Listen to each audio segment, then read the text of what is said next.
hospitality sector has had a really tough few years, with businesses closing on a daily basis amid high energy prices and rising costs. But food trucks have been bucking that trend, and Nina this morning is with a celebrity spud seller in Tamworth to tell us more. He's got you working. Morning, Nina.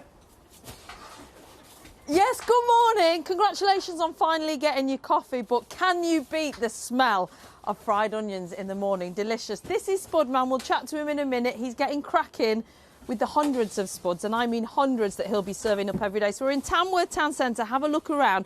It's quiet at the moment, but later on, the sorts of queues he will be expecting. Upwards of around 400, 450 per hour. He expects to sell more than 1,000 every single day. He's become quite the sensation. Part of the reason for that is, as you mentioned, John and Sally, TikTok. Come and have a look here, because as things stand, we are live on TikTok Live from around the world. Good morning to you, those of you who are with us. We've had messages from Sweden, morning from Denmark, the USA, the Philippines, Turkey. Incredibly popular around the world. And he's not the only one taking advantage of this boom in mobile catering. So the industry overall is estimated to be worth £1.2 billion annually. And what's interesting is it is an area of growth. Lots of new businesses starting up there, booking the hospitality trend.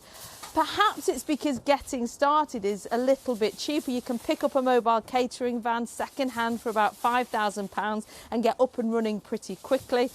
But as with most industries, 100%, so that is all mobile caterers who responded to a survey, said they're seeing an increase in costs all the time, be it staffing, fuel, food costs, so it's not easy. Spudman, though, is going from strength to strength. Good morning. Good morning. I said to you, it's world domination. You said that really wasn't the plan. It wasn't. It was completely by accident. I was meant to be downsizing and just concentrating on this place and the social media, and then the social media explodes. And here we are today with customers coming from all over the world. What's fascinating is how integral social media has been to your growth. I keep saying to everyone, you can have the best product in the world, but if you don't know how to shout about it, you're not going to have any customers. So we're just very good at shouting about it. Very good indeed. And I've just been chatting on TikTok Live to some of your followers there. You've literally had people come here from Canada, Malaysia, to see you, yeah, for your spuds. It's not just about the potato at this point, you know, that's our product, but they're coming because they've engaged with, you know, with the whole story. You know, we've been on social media for a while now, and they've followed me along this journey, and they want to get involved. They want to come down and see what it's all about. So. And with 9 kids at home, I hope you save some of those spuds and take them home, because you must have a hungry horde. Yeah, they all love jacket potatoes. They would get disowned otherwise. They've not got a choice, have they? Yeah. Let's speak to Nick, because Nick represents thousands of mobile caterers from up and down the country. Morning, Nick.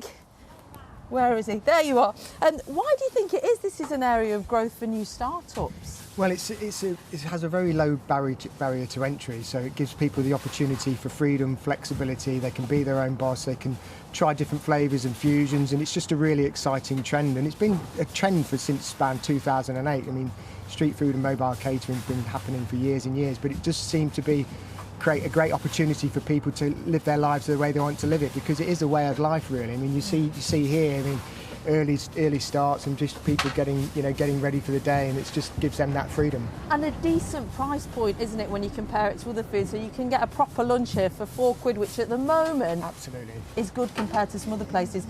You're worried though about the future, because you're seeing these new startups, but you're also seeing really experienced caterers feeling the need to lead the industry. Yeah, I mean, there's a lot of challenges that everybody's facing at the moment, and the cost of trading crisis is happening with everybody, and certainly with micro businesses in the hospitality sector. We're seeing experienced, traders leave the industry because they've just had enough. They're finding it very, very difficult, finding it really hard to survive, and just really, don't want to go through the challenging times at the moment. And you're calling for cuts on VAT. Absolutely. And for recognition of corporation tax and the threshold that gets hit and beyond which you have to pay that much more. Absolutely. I mean, we've written to the government on numerous amounts of times and saying, look, there's got to be some give up in the hot food VAT, even a small smoothing mechanism because, you know, the VAT threshold is 85,000. Yeah.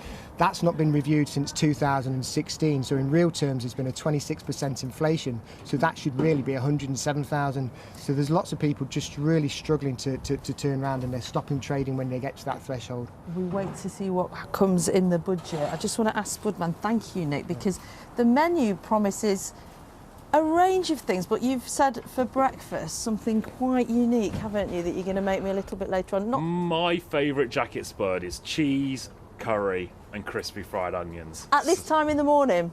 Yeah, why not? Why not? Exactly that. John and Sally, we would like to ask our viewers what they would fancy on the jacket this morning or at lunchtime.